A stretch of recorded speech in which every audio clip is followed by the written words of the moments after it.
ನಮಸ್ಕಾರ ಎಲ್ಲರಿಗೆ. ಇವತ್ತು ಜಸ್ಟ್ ನಾವು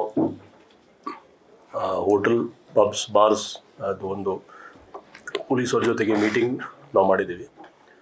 ಇದು ಮೀಟಿಂಗ್ಸ್ ಬೇರೆ ಬೇರೆ ಲೆವೆಲಲ್ಲಿ, ಸ್ಟೇಷನ್ ಲೆವೆಲಲ್ಲಿ, ಡಿವಿಷನ್ ಲೆವೆಲಲ್ಲಿ ಆಲ್ರೆಡಿ ಆಗಿದೆ. ನಮ್ಮ ಎಂಟೈರ್ ಸಿಟಿದು ಒಂದು ಅಸೋಸಿಯೇಷನ್ ಜೊತೆಗೆ ಕೂಡ ಮೀಟಿಂಗ್ ನಾವು ಇವತ್ತು ಜಸ್ಟ್ ಕರೆದು ಕೆಲವು ಸಲಹೆ ಸೂಚನೆ ನಾವು ಕೊಟ್ಟಿದ್ದೀವಿ. ಅದರಲ್ಲಿ ಡೀಟೇಲ್ ಆಗಿ ಒಂದು 30 ಪಾಯಿಂಟ್ಸ್ ನಾವು ಕೊಟ್ಟಿದ್ದೀವಿ, ಎಲ್ಲ ಡೀಟೇಲ್ಸ್. 30 ಪಾಯಿಂಟಲ್ಲಿ ಎಲ್ಲ ಅವ್ರಿಗೆ ಯಾವ ರೀತಿ ಕ್ಲೋಸಿಂಗ್ ಟೈಮ್ದು ಎನ್ಫೋರ್ಸ್ಮೆಂಟ್ ಇದೆ, ಓವರ್ ಕ್ರೌಡಿಂಗ್ ಪ್ರಿವೆಂಟ್ ಮಾಡಲಿಕ್ಕೆ, ಅಲ್ಲಿ ಸ್ಟ್ರಿಕ್ಟ್ ಏಜ್ ಲಿಮಿಟ್ಸ್ ಇರಬೇಕು, ಒಳಗಡೆ ಮೈನರ್ಸ್ ಅವರು ಯಾರು ಹೋಗಬಾರ್ದು, ಮತ್ತು ಡ್ರಂಕ್ ಆ್ಯಂಡ್ ಡ್ರೈವಿಂಗ್ ಪ್ರಿವೆಂಟ್ ಮಾಡಲಿಕ್ಕೆ ಸರ್ವೆಲೆನ್ಸ್ ಆ್ಯಂಡ್ ಸೆಕ್ಯೂರಿಟಿ ಅಂದರೆ ಎಕ್ಸ್ಟ್ರಾ ಕ್ಯಾಮ್ರಾಸ್ ಅವ್ರು ಹಾಕ್ಕೊಳ್ಬೇಕು, ಅದ್ರ ಬಗ್ಗೆ, ವುಮೆನ್ ಸೇಫ್ಟಿ ಬಗ್ಗೆ, ನಾಯ್ಸ್ ಕಂಟ್ರೋಲ್ ಬಗ್ಗೆ, ಮತ್ತು ಯಾವ ಥರದ್ದು ಇಲ್ಲೀಗಲ್ ಆ್ಯಕ್ಟಿವಿಟೀಸ್ ಇರಬಾರ್ದು, ಡ್ರಗ್ಸ್ ಅಥವಾ ಇನ್ನಿತರ ಯಾವುದು ವಸ್ತು ಇರಬಾರ್ದು. ಪೊಲೀಸ್ ಜೊತೆಗೆ ಸಹಕರಿಸಬೇಕು, ಅವ್ರು ಏನೇನೋ ಆಗಾಗ ಸಲಹೆ ಸೂಚನೆ ಕೊಡ್ತಾರೋ ಅದ್ರ ಬಗ್ಗೆ ಇಂಪ್ಲಿಮೆಂಟ್ ಮಾಡಬೇಕು. ಎಂಟ್ರಿ ಮ್ಯಾನೇಜ್ಮೆಂಟ್ದು ಕರೆಕ್ಟ್ ಇರಬೇಕು, ಬಾರ್ಕೋಡ್ ಸಿಸ್ಟಮ್ ಯೂಸ್ ಮಾಡಿ, ಮತ್ತು ಲಾಸ್ಟ್ ಮೂಮೆಂಟ್ ಟಿಕೆಟ್ ಸೇಲ್ ಮಾಡಬಾರ್ದು, ಸಪೋಸ್ ಅವ್ರದ್ದು ಆಲ್ರೆಡಿ ಓವರ್ ಕ್ರೌಡೆಡ್ ಇದ್ದರೆ. Fire safety compliance, staff verification, parking control, emergency contact display. ನಾವು ಆಲ್ರೆಡಿ QR ಕೋಡ್ ಕೊಟ್ಟಿದ್ದೀವಿ, ಅದರಲ್ಲಿ ಫೈರ್, ಆ್ಯಂಬುಲೆನ್ಸ್ ಮತ್ತು ಎಮರ್ಜೆನ್ಸಿ ಸರ್ವಿಸಸ್, ಲೋಕಲ್ ಪೊಲೀಸ್ ಎಲ್ಲರದ್ದು ಡಿಸ್ಪ್ಲೇ ಇರಬೇಕು. ಮತ್ತು ಇಲ್ಲೀಗಲ್ ಪ್ರಮೋಷನ್ಸ್ ಇರಬಾರ್ದು, ಅಂದರೆ ರೇವ್ ಪಾರ್ಟಿ, ಅನ್ಲಿಮಿಟೆಡ್ ಆಲ್ಕೋಹಾಲ್ ಅಥವಾ ಪ್ಯಾಕೇಜಸ್ ವಿದೌಟ್ ಪರ್ಮಿಷನ್ ಅದು ಇರಬಾರ್ದು. Ban on dangerous items like fire crackers, ಆಮೇಲೆ ವೆಪನ್ಸ್ ಇಂಥದ್ದು ಹೋಗಬಾರ್ದು ಅಲ್ಲಿ. ಪ್ರೊಹಿಬಿಷನ್ಸ್ ಆನ್ ಅನ್ಲೈಸೆನ್ಸ್ಡ್ ಬೌನ್ಸರ್ಸ್ದು ಕೂಡ ವೆರಿಫಿಕೇಷನ್ ಇರಬೇಕು. Backup power supply, post event cleanup ಅಂದರೆ ಇವೆಂಟ್ ಆದಮೇಲೆ ಎಲ್ಲ ಏರಿಯಾ ಎಲ್ಲ ಸ್ವಚ್ಛ ಇಟ್ಕೊಳ್ಬೇಕು. ಕ್ಯೂ ಮ್ಯಾನೇಜ್ಮೆಂಟ್, ಇದು ಭಾಳ ದೊಡ್ಡ ಸಮಸ್ಯೆ ಇದೆ, ಇಲ್ಲಿ ಜನ ತುಂಬ ಜಾಸ್ತಿ ಕ್ರೌಡೆಡ್ ಇರ್ತದೆ, ಸೊ ಕರೆಕ್ಟಾಗಿ ಅವ್ರು ಕ್ಯೂ ಮ್ಯಾನೇಜ್ ಮಾಡಬೇಕು. ಮ್ಯೂಸಿಕ್ ಮತ್ತು DJ ಅವರು ಕರೆಕ್ಟಾಗಿ ಯಾವುದು ಪ್ರೊವೊಕೇಟಿವ್ ಅಥವಾ ಅಬ್ಯೂಸಿವ್ ಅಥವಾ ರಿಲಿಜಿಯಸ್ ಸೆಂಟಿಮೆಂಟ್ ಹರ್ಟ್ ಮಾಡೋದು ಅಂಥದ್ದು ಯಾವುದು ಪ್ಲೇ ಮಾಡಬಾರ್ದು. ಮತ್ತು ಗ್ಲಾಸ್ದು ಐಟಮ್ಸ್ ಅಲ್ಲಿ ಇಟ್ಕೊಳ್ಬೇಕು, ಯಾಕೆಂದರೆ ಡೇಂಜರ್ಸ್ ಇರ್ತದೆ. ಫ್ಯಾಮಿಲಿ ಸೆಕ್ಷನ್ಸ್ ಇಫ್ ಪಾಸಿಬಲ್ ಅವ್ರಿಗೆ ಸಪ್ರೇಟ್ ಇಟ್ಕೊಳ್ಬೇಕು. ಲಿಕ್ಕರ್ದು ಸ್ಟಾಕ್ ರೆಕಾರ್ಡ್ ಮೇಂಟೆನೆನ್ಸ್, ಇದು ಅವ್ರು ಹೇಗಾದರೂ ಮಾಡ್ತಾರೆ, ಬಟ್ ನಮ್ಮವರು ಕೂಡ ಅಲ್ಲಿ ಚೆಕ್ ಮಾಡ್ತಾರೆ ಅವರು. Zero tolerance for drugs and narcotics, ಇದು ಆಲ್ರೆಡಿ ಹೇಳಾಗಿದೆ. ಅವೇರ್ನೆಸ್ ಪೋಸ್ಟರ್ಸ್ ಮತ್ತು ಎಕ್ಸಿಟ್ ಅಂದರೆ ಒಮ್ಮೆ ಎಲ್ಲ ಎಕ್ಸಿಟ್ ಆದರೆ ಸಮಸ್ಯೆ ಆಗ್ತದೆ, ಸೊ ಸ್ಟ್ಯಾಗರ್ಡ್ ಆಗಿ ಎಕ್ಸಿಟ್ ಪ್ಲ್ಯಾನ್ಸ್ ಅವ್ರು ನಮಗೆ ತೋರಿಸ್ಬೇಕು. ಮತ್ತು ಅವ್ರದ್ದು ಎಲ್ಲ ಟೋಟಲ್ ಈವೆಂಟ್ ಏನೇನು ಮಾಡಿದ್ರೆ ಅವರು ಅದರಲ್ಲಿ event plan, security plan, expected footfall, ಮತ್ತು ನಮ್ಮ ಲೈಸ್ನಿಂಗ್ ಆಫೀಸರ್ ಜೊತೆಗೆ ಸಂಪರ್ಕಿಸಿ, ಮತ್ತು ಎಮರ್ಜೆನ್ಸಿ ಅಸಿಸ್ಟೆನ್ಸ್ಗೋಸ್ಕರ ಅವ್ರು ವ್ಯವಸ್ಥೆ ಮಾಡಿದರೆ ಅದೆಲ್ಲ ನಮ್ಮ ಜೊತೆಗೆ ಶೇರ್ ಮಾಡಬೇಕು. ಸ್ಟಾಫ್ ಕೂಡ ಕುಡಿಬಾರ್ದು, ಯಾಕೆಂದರೆ ಸ್ಟಾಫ್ ಕುಡಿದ್ರೆ ಅವರೇ ಸಮಸ್ಯೆ ಮಾಡ್ಕೋಬಾರ್ದು. ಮತ್ತು maintain peace and public safety, ಅದರಲ್ಲಿ ನಮ್ಮ ಮ್ಯಾಜಿಕ್ ಬಾಕ್ಸಸ್ ನಾವು ಕೊಡ್ತಾಯಿದ್ದೀವಿ, ಕ್ಯಾಮ್ರಾಸ್ದು ಫೀಡ್ಗೋಸ್ಕರ, ನಮ್ಮ ಕಮಾಂಡ್ ರೂಮ್ಗೋಸ್ಕರ ಅದು ಎಲ್ಲ ಸಪ್ಲೈ ಮಾಡಬೇಕು. ಇದೆಲ್ಲ ಸಂಕ್ಷಿಪ್ತವಾಗಿ ನಾವು 30 ಪಾಯಿಂಟ್ಸ್ ಇದೆ ಕೊಡ್ತೀವಿ ನಿಮಗೆ ಡೀಟೇಲ್. ಅದರ ಬಗ್ಗೆ ಅವ್ರಿಗೆ ಎಲ್ಲ ತಿಳುವಳಿಕೆ ಕೊಟ್ಟಿದ್ದೀವಿ. ಅವ್ರ ಕಡೆಯಿಂದ ಕೂಡ ನಾವು ಕೆಲವು ವಿಷಯ ಅವರು ಕೇಳಿದರು ಎಕ್ಸ್ಟೆನ್ಷನ್ ಆಫ್ ಟೈಮ್ ಬಗ್ಗೆ. ನಾವು ಎಕ್ಸ್ಟೆನ್ಷನ್ ಟೈಮ್ ಪ್ರಶ್ನೆ ಇಲ್ಲ, ಅದು 1 ಗಂಟೆ ಏನಿದೆ ಅಲ್ಲಿವರೆಗೆ ಇರ್ತದೆ. ಜೊತೆಗೆ ಕೆಲವರು ನಾವು ಸಲಹೆ ಸೂಚನೆ ಮೇಲೆ ಅವ್ರು ಕೂಡ ಒಪ್ಕೊಂಡ್ರು. ಮತ್ತು ನಮ್ಮ ಪೊಲೀಸ್ ಬಗ್ಗೆ ಅವ್ರಿಗೆ ಕೂಡ ಗೌರವ ಇದೆ, ಅವ್ರು ಹೇಳಿದ್ದಾರೆ ನಾವು ನಮ್ಮದು ಏನು ಹ್ಯಾಶ್ಟ್ಯಾಗ್ ಇದೆ ಸೆಲೆಬ್ರೇಟ್ ರೆಸ್ಪಾನ್ಸಿಬ್ಲಿ, ಅದು ಜವಾಬ್ದಾರಿಯಿಂದ ಆಚರಿಸೋಣ ಅಂತ, ಅದು ಕೂಡ ಅವರು ಕೂಡ ನಮ್ಮ ಜೊತೆಗೆ ಇದರಲ್ಲಿ ಜೊತೆಗಿದ್ದಾರೆ ಅವರು. ಸೊ ಇಷ್ಟೆಲ್ಲ ನಾವು ಹೇಳಿ ಯಾವುದು ಅಹಿತಕರ ಘಟನೆ ಆಗದಂತೆ ನೋಡ್ಕೊಳ್ಳಿಕ್ಕೆ ನಾವು ಅವ್ರಿಗೆ ಮೀಟಿಂಗ್ ಕರೆದಿದ್ದೀವಿ ಮತ್ತು ಸಲಹೆ ಸೂಚನೆ ಕೊಟ್ಟಿದ್ದೀವಿ. ಟೈಮ್ ಬಿಟ್ಟರೆ ಬೇರೆ ಏನೋ ಎಕ್ಸ್ಟೆಂಡ್ ಟೈಮ್ ಕೇಳಿದ್ರು, ಮತ್ತು ಅವರು ನಮ್ಮ ಪೊಲೀಸ್ಗೆ ಸಹಕರಿಸ್ತೀವಿ ಅಂತ ಒಪ್ಕೊಂಡಿದ್ದಾರೆ.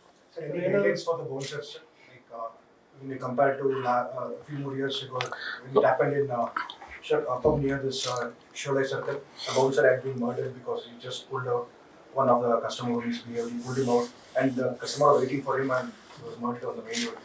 ಇಲ್ಲ ಅದು ಎಲ್ಲ ಪ್ರಿವೆಂಟ್ ಆಗಲಿಕ್ಕೆ ಅದು ಆಗಬಾರ್ದು ಅಂತ ಅನಿಸಿಟ್ಟು ಅದಕ್ಕೆ ಇಷ್ಟೆಲ್ಲ ದೊಡ್ಡಾಗಿ ಎಕ್ಸ್ಟೆನ್ಸಿವ್ ಇಲ್ಲಿವರೆಗೆ ಯಾರು ನಾವು ಕೊಟ್ಟಿಲ್ಲ, ಫಸ್ಟ್ ಟೈಮ್ ಕೊಡ್ತಾ ಇದ್ದೀವಿ. ಇದರಲ್ಲಿ ಬೌನ್ಸರ್ಸ್ದು ಕೂಡ ಒಂದು ಪಾಯಿಂಟ್ ಇದೆ, ಬೌನ್ಸರ್ಸ್ ಬಗ್ಗೆ ಪಾಯಿಂಟ್ ಇದೆ. ನ್ಯಾಚುರಲಿ ಅವರು ನಾವು ಏನು ಹೇಳಿದ್ವಿ, ಅವ್ರು ಯಾರು ನಿಮ್ಮ ಹತ್ರ ಬರ್ತಾ ಇದ್ರೆ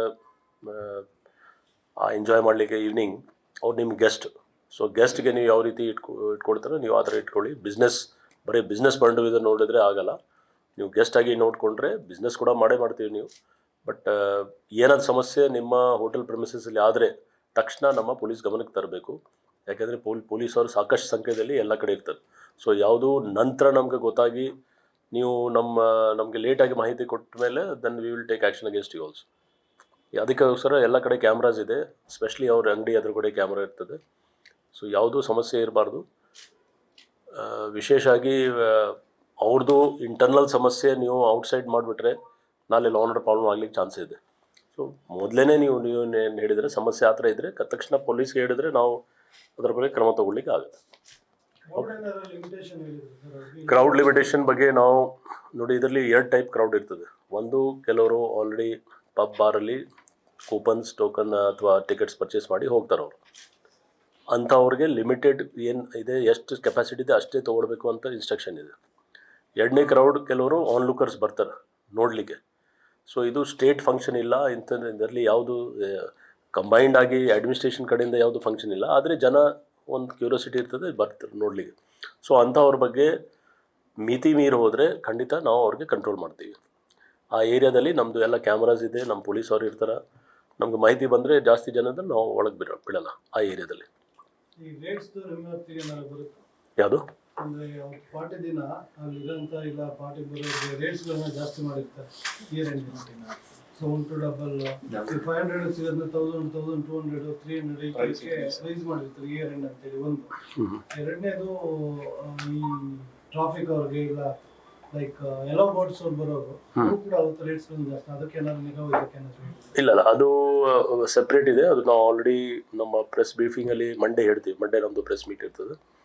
ಅಲ್ಲಿ ಕ್ಯಾಬ್ಸು ಮತ್ತು ಬಸ್ ಅದೆಲ್ಲ ಬಗ್ಗೆ ಬೇರೆ ಇದೆ. ಇವ್ರದ್ದು ರೇಟ್ಸ್ ಬಗ್ಗೆ ನಮ್ಮ ಇದಕ್ಕೆ ಬರೋಲ್ಲ. ಆದರೆ ನನ್ನ ಕ್ರೌಡ್ ಕಂಟ್ರೋಲ್ ಬಗ್ಗೆ ಸ್ಪಷ್ಟ ಇದೆ. ಕ್ರೌಡು ಮಿತಿ ಮೀರಿ ಹೋದರೆ ನಾವು ಆಲ್ರೆಡಿ ನಮಗೆ ಎಂಟ್ರಿ ಪಾಯಿಂಟ್ಸ್ ನಾವು ಬ್ಲಾಕ್ ಮಾಡ್ಬಿಡ್ತೀವಿ. ನಮ್ಮದು ಅದು ಪ್ರೊವಿಷನ್ ಇದೆ, ಅಲ್ಲಿ ನಾವು ಬಿಡಲ್ಲ ಜನಕ್ಕೆ. ಸರ್ 1 ಗಂಟೆ ಕ್ಲೋಸ್ ಮಾಡಬೇಕಂದ್ರೆ ಅವರು 12ವರೆಗೆ ಆಚೆ ಕಳಿಸ್ತಾರೆ. ಆದರೆ ಕೊನೆ ಮೂಮೆಂಟಲ್ಲಿ 12 ಗಂಟೆಗೆ ಕಳಿಸೋದಕ್ಕೆ ಶುರು ಮಾಡ್ತಾರೆ. ಅದು 1 ಗಂಟೆಗೆ ಶುರು ಮಾಡಿದ್ರೆ ಅದೇ 2 ಗಂಟೆವರೆಗೂ ಹೋಗ್ತಾರೆ. ಅದಕ್ಕೇನಾದ್ರು ನಾವು ಕವರೇಜ್ ಮಾಡ್ಬೇಕಾದ್ರೆ ನೋಡ್ತಾ ಇರ್ತೀವಿ. ನೀವು 1 ಗಂಟೆ ಕ್ಲೋಸ್ ಮಾಡ್ರಿ ಅಂತಂದ್ರೆ ಅವ್ರು 1 ಗಂಟೆಗೆ ಇನ್ನೂ ಹೊರಗಡೆ ಕಳ್ಸಕ್ ಸ್ಟಾರ್ಟ್ ಮಾಡ್ತಾರೆ. ಸೊ ಹೆವಿ ಕ್ರೌಡ್ ಆಗ್ಬಿಡುತ್ತೆ ಅವಾಗ. 2 ಗಂಟೆ 3 ಗಂಟೆ ಅಲ್ಲ, ಅದಕ್ಕೆ ಇದರಲ್ಲಿ ಪಾಯಿಂಟ್ ಇದೆ. ಟೈಮ್ ರೆಸ್ಟ್ರಿಕ್ಟ್ ಫಾಲೋ ಮಾಡಬೇಕು. 1 ಗಂಟೆಗೆ ಏನು ಟೈಮ್ ಇದೆ, 1 ಗಂಟೆಗೆ ಬಂದ್ ಮಾಡಿ. ನೀವು ಎಂಟ್ರಿ ಬಿಡೋದು ಬೇಡ. ಅಂದರೆ ರೂಲ್ಸ್ ಕರೆಕ್ಟ್ ಇದೆ. ಯಾವ ರೀತಿ ಬೇರೆ ಯಾವುದು ಸಂದರ್ಭದಲ್ಲಿ ಟೈಮಿಂಗ್ ಯಾಕೆ ಕೊಡ್ತೀವಿ ಅಂದರೆ ಆ ಟೈಮ್ ಒಳಗೆ ಯಾರು ಬಂದರೆ ಬಿಡ್ತಾರೆ. ಸೊ ಬಟ್ ಯಾರು ಒಳಗೆ ಕೂತಿದ್ರೆ ಅವ್ರಿಗೆ ತಕ್ಷಣ 1 ಗಂಟೆಗೆ ಹೊರಗೆ ಕಳಿಸ್ಲಿಕ್ಕೆ ಆಗಲ್ಲ, ಊಟ ಮಾಡ್ತಿರ್ಬೋದು ಅವರು. ಸೊ ನ್ಯಾಚುರಲ್ ಆಗಿ 1 ಗಂಟೆ ಅಂದರೆ ಎಂಟ್ರಿ ಬಂದ್ ಆಗಬೇಕು. ಅದು ನಮ್ಮದು ಸ್ಟ್ರಿಕ್ಟ್ ಇನ್ಸ್ಟ್ರಕ್ಷನ್ ಇದೆ. And that will follow. ಯಾಕೆಂದರೆ ನಾವು ಪ್ರತಿಯೊಂದು officer wise sector wise divide ಮಾಡ್ಕೊಂಡಿದ್ದೀವಿ. ಅವ್ರು ಫಾಲೋಅಪ್ ಮಾಡ್ತಾರೆ. ಅದು ಎಲ್ಲಿ ಫಾಲೋ ಆಗಿಲ್ಲ ಅವರು ನಮ್ಮ ಸ್ಟಾಫ್ ಮೇಲೆ ಕೂಡ ಕ್ರಮ ತಗೊಳ್ತೀವಿ. ಟ್ರೈ ಮಾಡ್ತಾ ಇದ್ದೀವಿ ರೆಗ್ಯುಲೇಟ್ ಮಾಡಲಿಕ್ಕೆ. ಅಂದ್ರೆ 1 ಗಂಟೆಗೆ ಎಂಟ್ರಿ ಮಾತ್ರ ಬಂದ ಸರ್. ಎಕ್ಸಿಟ್ ಎಷ್ಟೊತ್ತವರೆಗೂ ಪಬ್ಬು ಬಂದು ಸರ್. ಪಬ್ಬು ಬಂದಾಗುತ್ತೆ, ಸಪ್ಲೈ ಬಂದಾಗುತ್ತೆ. ಅಲ್ಲ, ಇದು ನೀವು ಕೇಳೋದು ಹಂಗೆ ನೋಡಿದ್ರೆ ಒಂದು 24 ತಾಸು ಓಪನ್ ಮಾಡ್ಬೋದು. ಆ ಥರ ಇಲ್ಲಲ್ಲ. ಅಲ್ಲಲ್ಲ, ನೀವು ಆಡೋದು ಗೊತ್ತಾಯ್ತು, ನಿಮ್ಗೆ ಕೇಳೋದಕ್ಕೆ ಇದು ಗೊತ್ತಾಯ್ತು. ಬಟ್ ಈಗ 1 ಗಂಟೆ ಅಂದರೆ ಯಾವುದು ಯಾರು ಅಡ್ವಾಂಟೇಜ್ ತೊಗೊಳ್ಲಿಕ್ಕೆ ಸಾಧ್ಯನೇ ಇಲ್ಲ. ಯಾಕೆಂದರೆ ಪ್ರತಿಯೊಂದು ಅಂಗಡಿ ಹಿಂದೆ ನಮ್ಮವ್ರದ್ದು ಟೀಮ್ ಇದೆ. ಯಾರು ಮಾಡಿದರೆ ಆ ಅಂಗಡಿಯವ್ರಿಗೆ ತೊಂದರೆ ಆಗ್ತದೆ, ನಮ್ಮ ಯಾರು ಆಫೀಸರ್ ಅವ್ರಿಗೆ ತೊಂದರೆ ಆಗ್ತದೆ. ಸ್ಪಷ್ಟಾಗಿ ಹೇಳ್ತೇನೆ ಅಷ್ಟೇ. ಹೌದೌದು, ಹೇಳಿದೆ. ಲೇಡೀಸ್ ಅಂದರೆ ಡಿಪೆಂಡಿಂಗ್ ಅವ್ರ ಕ್ರೌಡ್ ಮೇಲೆ ಅವ್ರಿಗೆ ಗೊತ್ತಿರ್ತದೆ. ಸಾಧ್ಯ ಎಲ್ಲ ಕಡೆ ಮಾಡ್ಲಿಕ್ಕೆ ಆಗಲ್ಲ ಅಂದರೆ ಎಲ್ಲಿ ಸಾಧ್ಯ ಇದ್ರೆ ಮಾಡ್ತಾರೆ. ಇಲ್ಲ, ಅದೇ ನಾನು ಹೇಳಿದೆಲ್ಲ 2 ಟೈಪ್ ಕ್ರೌಡ್ ಇದೆ. ಒಂದು ಕ್ರೌಡ್ ಕ್ಯಾಪ್ಟಿವ್ ಕ್ರೌಡ್ ಇದೆ. ಒಂದು ಕ್ರೌಡ್ ಬರೋದು ಹೋಗೋದು. ಸೊ ಇದು ಫ್ಲೋಟಿಂಗ್ ಕ್ಲೌಡ್ ಇದೆ. ಸೊ ಇದು ಅದಕ್ಕೋಸ್ಕರ ನಾವು ನಿರ್ದಿಷ್ಟವಾಗಿ ಆ ಥರ ಬಂದೋಬಸ್ತ್ ಮಾಡ್ತಾಯಿದ್ದೀವಿ. ಸ್ವಲ್ಪ ಈ ಸರಿ ಇನ್ನೂ ಸಿಸ್ಟಮೆಟಿಕ್ ಆಗಿ ಅಂದರೆ ಎಲ್ಲ ಡಿಪಾರ್ಟ್ಮೆಂಟ್ಸ್ ಇನ್ವಾಲ್ವ್ ಮಾಡಿ ಎಲ್ಲ ಮಾಡಿ ಆ ಕ್ರೌಡ್ ಕಂಟ್ರೋಲ್ ಮಾಡೋದು ನಮ್ಮದು ಮೇನ್ ಉದ್ದೇಶ ಇದೆ. ಯಾವುದು ಸಮಸ್ಯೆ ಆಗಬಾರ್ದು. ನಿಮಗೆ ಕೂಡ ಅಪೀಲ್ ಮಾಡ್ತಾಯಿದ್ದೀವಿ, ಏನಾದರೂ ಮಾಹಿತಿ ಆ ಥರ ಬಂದರೆ ಖಂಡಿತ ತಕ್ಷಣ ಹೇಳಿದರೆ ನಾವು ಅಲ್ಲೇ ಕಂಟ್ರೋಲ್ ಮಾಡಲಿಕ್ಕಾಗುತ್ತೆ. ಪ್ರತಿ ವರ್ಷದಂತೆ ಈ ವರ್ಷನೂ ಎಲ್ಲ ಫ್ಲೈಓವರ್ ಬಂದ್ ಮಾಡ್ತಾರೆ ಸರ್. ಅದು ಮಂಡೆಯಲ್ಲಿ ಇವತ್ತು ಪಾಪ ಬೌನ್ಸರ್ಸ್ಗಳು ಅವ್ರು ಮಾಡ್ತಾ ಇದ್ದಾರೆ. ಯಾಕೆಂದರೆ ಡೀಟೇಲ್ಸ್ ಟ್ರಾಫಿಕ್ ಅವರು ಎಲ್ಲ ಡೀಟೇಲ್ ತೊಗೊಳ್ತಾ ಇದ್ದಾರೆ. ಅದಕ್ಕೆ ನಾನು ಇವತ್ತು ಹೇಳ್ತೇನೆ.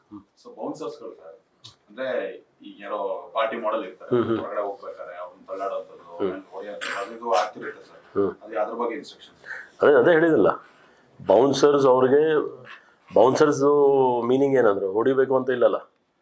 Bouncers have to prevent. ಏನು ಬೌನ್ಸರ್ಸ್ಗೆ ಏನಾದರೂ ಸಮಸ್ಯೆ ಆದರೆ ತಕ್ಷಣ ನೀವು ಪೊಲೀಸ್ಗೆ ಹೇಳಿ. ಯಾಕೆಂದರೆ ಅಲ್ಲಿ ಏನೋ ಅವ್ರು ಹೇಳಿದಲ್ಲ ಮರ್ಡರ್ ಆಯಿತು, ಇಲ್ಲಿ ಸಮಸ್ಯೆ ಆದಮೇಲೆ ಔಟ್ಸೈಡ್ ಹೋದ್ಮೇಲೆ ಮರ್ಡರ್ ಆದರೆ that we can't.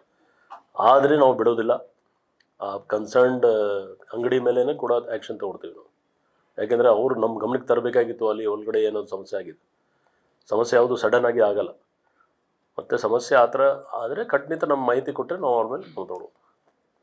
Sir, opposition leaders drug mafia ಬಗ್ಗೆ ಡ್ರಗ್ಸ್ ಕೇಸ್ಗಳ ಬಗ್ಗೆ ಕೋಟ್ ಮಾಡ್ತಾ ಇದ್ದಾರೆ. ಡ್ಯೂರಿಂಗ್ ದ ಟೈಮ್ ಆಫ್ ಇದು ನ್ಯೂ ಇಯರ್ ಟೈಮ್ ಅಲ್ಲೂ ಕೂಡ ಬೆಂಗಳೂರಿನಲ್ಲೂ ಕೂಡ ಇದೇ ರೀತಿ ಆಗುತ್ತೆ. ಇದ್ರ ಬಗ್ಗೆ ಬಹಳಷ್ಟು ದೊಡ್ಡ ಮಟ್ಟದಲ್ಲಿ ಮುನ್ನೆಚ್ಚರಿಕೆಯನ್ನು ವಹಿಸಬೇಕು ಬೆಂಗಳೂರಿನ ಪೊಲೀಸರು ಅನ್ನುವಂಥದ್ದನ್ನ ಅಪೋಸಿಷನ್ ಲೀಡರು ಪದೇ ಪದೇ ಕೋಟ್ ಮಾಡ್ತಾ ಇದ್ದಾರೆ. How do you look at that? ನಿಮ್ಮದು ಪ್ರಶ್ನೆದು ಉತ್ತರ ಆಲ್ರೆಡಿ ನಾವು ನಮ್ಮ ಆ್ಯಕ್ಷನ್ಸಲ್ಲಿ ಕೊಟ್ಟಿದ್ದೀವಿ. ಆಲ್ರೆಡಿ ದಾವಣಗೆರೆ ಆಗಿರ್ಬೋದು, ಮೈಸೂರು ಆಗಿರ್ಬೋದು, ಇದೆಲ್ಲ ಕೂಡ ಕೋಟ್ ಮಾಡಿ ನಂತರ ಬೆಂಗಳೂರು ನಗರಕ್ಕೂ ಕೂಡ ಕೋಟ್ ಮಾಡಿದ್ದಾರೆ. ಬ್ಯಾಂಗ್ಳೂರು ನಗರದಲ್ಲಿ ಏನು ಸ್ಪೆಸಿಫಿಕ್ ಏನಿದೆಯಾ? ಸ್ಪೆಸಿಫಿಕ್ ಆಗಿ ಹೇಳಿಲ್ಲ. ಬೆಂಗಳೂರು ನಗರದಲ್ಲಿ ನ್ಯೂ ಇಯರ್ ಅಂತ ಬಂದ ಸಂದರ್ಭದಲ್ಲಿ ಅದೇ ರೀತಿ ಮಾಫಿಯಾ ಹರಡ್ತಾ ಇದೆ, ಬೆಂಗಳೂರಿಗೂ ಕೂಡ ಹರಡ್ತಾ ಇದೆ ಅನ್ನುವಂತ ರೀತಿಯಲ್ಲಿ ಪೊಲೀಸ್ ಕರೆಕ್ಟ್ ಆಗಿದ್ರೆ ಮಾಫಿಯಾ ಪ್ರಶ್ನೆ ಇಲ್ಲ. ಪೊಲೀಸ್ ಅವ್ರು ತಮ್ಮ ಕೆಲಸ ಕರೆಕ್ಟಾಗಿ ಮಾಡ್ಕೊಂಡು ಬರ್ತಾ ಇದ್ದಾರೆ. ಇನ್ನು ಮುಂದೆ ಕೂಡ ಮಾಡ್ತಾರೆ ಅವರು. ಮತ್ತು ಆಲ್ರೆಡಿ ಒಂದು ಮ್ಯಾಕ್ಸಿಮಮ್ ಅಂದರೆ more than 170 crores worth drugs ನಾವು ಸೀಸ್ ಮಾಡಿದ್ದೀವಿ ಈ ವರ್ಷದಲ್ಲಿ. ಸೊ ಇದು ದಾಖಲಾತಿ ಒಂದು ಇದೆ. ಆದರೆ ಏನಾಗ್ತದೆ, ನಾವು ಆ ಡ್ರಗ್ಸ್ ಕಂಟ್ರೋಲ್ ಮಾಡೋದು ಅದು ಬೇರೆ ಒಂದು ಟಾಪಿಕ್ನೇ ಇದೆ. ಇವತ್ತು ನಾವು ನ್ಯೂ ಇಯರ್ ಸೆಲೆಬ್ರೇಷನ್ ಬಗ್ಗೆ ಮಾತಾಡ್ತಾ ಇದ್ವಿ. ನೀವು ಕೂಡ ಜವಾಬ್ದಾರಿ ಒಂದು ಪ್ರೆಸ್ಸಲ್ಲಿ ಇದ್ದೀರಾ. ನೀವು ಇದು ಕೇಳೋಕ್ಕಿಂತ ಮುಂಚೆ ಸ್ಪೆಸಿಫಿಕ್ ಆಗಿ ಕೇಳಬೇಕು. ಸರ್, ಇಂಥ ಕಡೆ ಡ್ರಗ್ಸ್ ಇದೆ, ಇವ್ರು ಮಾಡ್ತಾರೆ. ನೀವು ಎಲ್ಲ ಕಡೆ ಡ್ರಗ್ಸ್ ಎಲ್ಲ ಕಡೆ ಹಾವಳಿ ಇದೆ ಅಂತ ಹೇಳಿದರೆ ನಾವು ನಿಮಗೆ ವಿಟ್ನೆಸ್ ತೊಗೊಳ್ತೀವಿ, ಬನ್ನಿ ನಮ್ಮ ಹತ್ರ, ಈ ಲಾಸ್ಟ್ಗೆ ಎಲ್ಲಿದೆ ಡ್ರಗ್ಸ್. ಆ ಥರ ಇಲ್ಲ. ಡ್ರಗ್ಸ್ದು ಒಂದು ವಿಶೇಷ ನಮ್ಮದು CCBದು ಒಂದು ANW ಒಂದು ಸ್ಕ್ವಾಡ್ ಇದೆ. ಸ್ಕ್ವಾಡ್ ಪ್ಲಸ್ ಲೋಕಲ್ ಪೊಲೀಸ್ ಅವರು ದಿನನಿತ್ಯ, ಇದು ಬರೀ ನ್ಯೂ ಇಯರ್ಗೋಸ್ಕರ ಇಲ್ಲ, ವರ್ಷಗಟ್ಟಲೆ ದಿನನಿತ್ಯ ಅವರು ಪ್ರಯತ್ನದಲ್ಲಿ ಇರ್ತಾರೆ. ಅವರು ಸೀಸು ಮಾಡ್ತಾಯಿದ್ದಾರೆ, ಜನಕ್ಕೆ ಅರೆಸ್ಟ್ ಮಾಡ್ತಾಯಿದ್ದಾರೆ. ನ್ಯೂ ಇಯರ್ ಬರುವಾಗ ಇನ್ನೂ ಇದು ಚುರುಕು ಮಾಡಿದ್ದೀವಿ ನಾವು. ಸೊ ನಮ್ಮ ಇದು ಮಾಹಿತಿ ಪ್ರಕಾರ ಯಾವುದೂ ಅದರ ಸಮಸ್ಯೆ ಇಲ್ಲ. ನಾವು ಅಪೀಲ್ ಮಾಡ್ತೀವಿ ನಿಮ್ಮ ಮುಖಾಂತರ. ಆ ಥರ ಯಾವುದು ಇದ್ದರೆ ಖಂಡಿತ ಮಾಹಿತಿ ಕೊಡಿ, ನಾವು ಆ್ಯಕ್ಷನ್ ತಗೊಳ್ತೀವಿ. ಸರ್, ಈ ಬಾರಿ ಪೊಲೀಸ್ ಸ್ಟ್ರೆಂತ್ ಏನು ಸರ್? ಹೊರಗಡೆಯಿಂದ ಮಂಡೇ ಯಾಕೆಂದರೆ ಅದು ನಾವು ಡಿಪೆಂಡ್ ಆಗ್ತೀವಿ ಬೇರೆ, ಅದಕ್ಕೆ ಟೈಮ್ ಬೇಕು.